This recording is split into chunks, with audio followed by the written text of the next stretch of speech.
Il est d'ores et déjà un des grands perdants du palmarès 2019, un an après avoir décroché son 3e macaron. Marc Vera a été rétrogradé à 2 étoiles par le Michelin qui doit dévoiler sa nouvelle édition France lundi après-midi.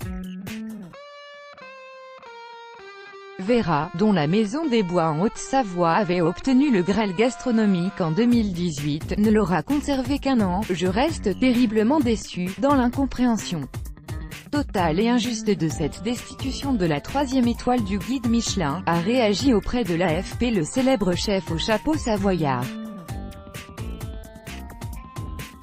Mais il n'est pas le seul déchu. Marc Eberlin perd aussi sa 3e étoile, qui étincelait depuis 51 ans au-dessus de l'auberge de Lille, à Ille-à-Euzerne dans le Haut-Rhin. C'est une tristesse pour l'Alsace, a déclaré à l'AFP la co-gérante du restaurant et sœur du chef, Danielle Baumann-Eberlin. Après 51 ans de 3 étoiles, j'ai appris dimanche que je perdais. La 3e, c'est dur pour les équipes, c'est dur pour tout le monde, les clients, la famille, c'est très dur, a déclaré le chef, interrogé par France 3 Alsace. Le restaurateur Pascal Barbeau, triple étoilé ces 11 dernières années pour son restaurant L'Astrance à Paris, a subi le même sort, selon Le Point. Conformément à ce que laissait entendre Gwendal Poulnek, le tout nouveau directeur international du guide Michelin, un vent nouveau semble devoir souffler dans les pages du fameux guide rouge.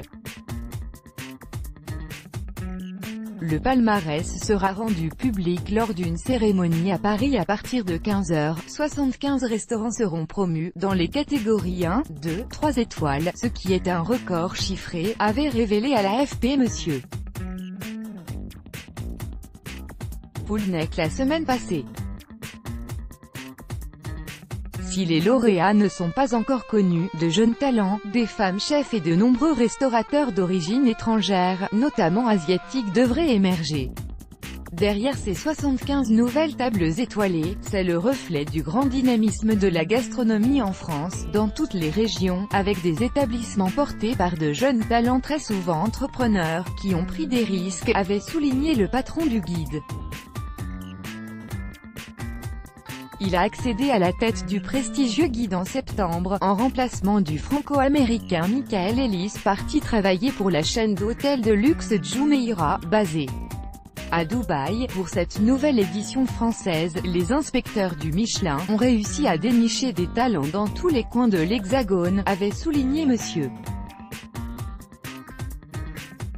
Poulnek, soucieux de continuer à faire évoluer le guide avec son temps. Pas de quota. Une des grandes nouveautés devrait venir de la proportion inédite de femmes chefs sur le podium, après des années de polémiques sur leur quasi-absence.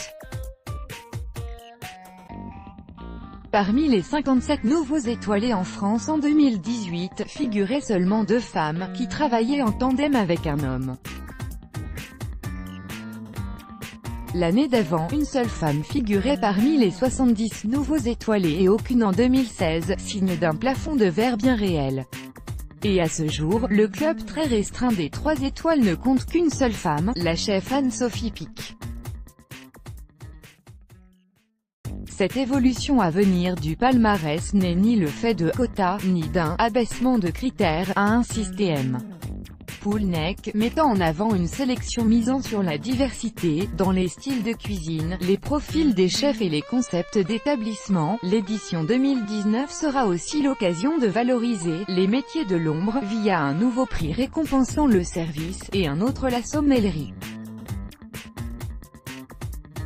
Enfin, une récompense sera attribuée pour la première fois à un chef à la démarche durable. En 2018, le Michelin comptait 621 restaurants étoilés en France, dont 28 3 étoiles, 85 2 étoiles, 5 tables promues, et 508 1 étoile, dont 50 nouvelles tables. Malgré les critiques et les polémiques dont il fait régulièrement l'objet, le Guide Rouge reste une référence dans le monde de la gastronomie. Il a opéré en 2017 des rapprochements avec le Guide Parker, institution de la critique de vin, ainsi qu'avec le Fooding, qui promeut une cuisine plus jeune et branchée.